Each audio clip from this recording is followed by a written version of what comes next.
இன்னைக்கு ஜனவரி 29 சிறகடிக்க ஆசை சீரியல் என்னாச்சுன்னு சொல்லி பார்க்கலாம்க்கு முன்னாடி சேனல் சப்ஸ்கிரைப் பண்ணாதவங்க மறக்காம சப்ஸ்கிரைப் பண்ணுங்க.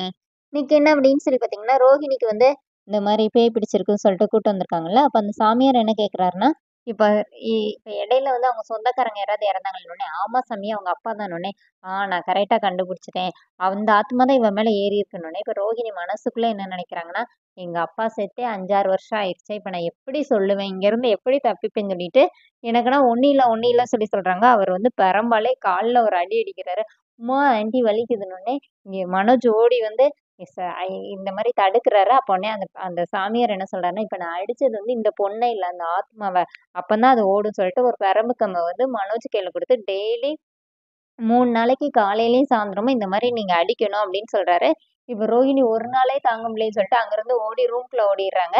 இங்க என்ன ஆகுதுன்னா, முத்து ஒருத்தர கார்ல கூட்டிட்டு வந்துட்டு இருக்கிறாரு. அவங்க அப்பா இறந்துட்டாங்க அப்படின்னு சொல்லிட்டு ரொம்ப எமர்ஜென்சி ட்ரெயின பிடிக்கணும். 20 நிமிஷத்திலே பிடிக்கணும்னு சொல்லிட்டு வேகமா வரும்போது, ஒரு இடத்துல அவங்க எல்லா ரோடும் பிளாக் ஆயிருக்கிறத அப்புறமா ஒன் வேல போயிடுறாரு. போய் அவர ஏத்தி விட்டுட்டு வரும்போது, அந்த டிராஃபிக் போலீஸ் இருக்கார்ல, அவர் இவன் என்ன ஒன் வேல போறான்னு சொல்லிட்டு ஃபாலோ பண்ணிட்டே அவர முத்துவோட கார எடுத்துட்டு போயிடுறாங்க.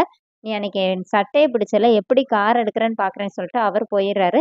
இப்போ முத்து கோவமா வீட்டுக்கு வர்றாரு. இங்க என்ன ஆகுதுன்னா, ரவியும் ஸ்ருதியும் எல்லாருமே அவங்களோட வெட்டிங் அனிவர்சரிய செலிப்ரேட் பண்ணாங்கல்ல. நம்மளும் நம்மளோட இத இப்படின்னா செலிப்ரேட் பண்ணணும்னு சொல்லிட்டு 2 பேருமா என்னென்ன மாரி ஃபோட்டோ ஷூட் எடுக்கணும் அப்படிங்கிற மாரி ஜாலியா பேசிட்டு இருக்காங்க. இப்போ முத்து வந்தோனே மீனா "எங்க இவ்வளோ கோவமா இருக்கீங்க?" அப்படின்னு கேட்டோனே, "அந்த டிராஃபிக் போலீஸ் என்னோட கார எடுத்துட்டு போயிட்டானோனே" இப்போ மீனா என்ன சொல்றாங்கன்னா, "நீங்க பண்ணுனதும் தப்பு தானே. எல்லாருக்குமே அவசரம் இருக்கும். நீங்க அப்படி போயிருக்க கூடாதுல்ல" அப்படின்னு சொன்னோனே, இப்போ முத்து மீனா மேல கோவப்பட்டு வெளியில போயிடுறாரு. இப்போ மீனா பூ குடுக்குறதுக்காக அந்த இன்ஸ்பெக்டர் வீட்டுக்கு போறாங்க. அன்னைக்கு இந்த மாரி தான் ஒரு கேஸ்ல மாட்டுனப்போ, ஐயா தான் அவர வெளியில கொண்டு வந்தாரு.